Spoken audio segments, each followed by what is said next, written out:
Hello everybody and welcome. In this video I'm going to show you how to unblock someone on Google Photos.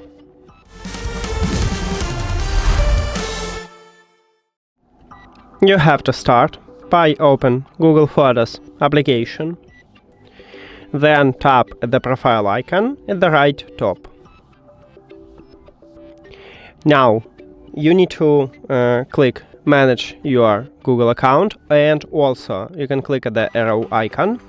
So make sure that you use your correct account. Maybe you need to swap to another account, or maybe you want to add your account. So you can click on it and add it.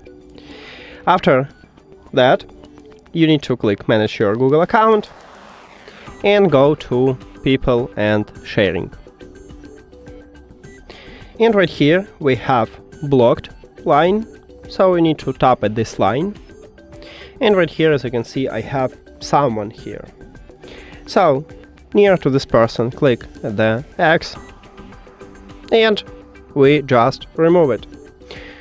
That's it. Thank you for watching this video. If you found it helpful, please consider subscribing to channel and leave the like on the video. See you later.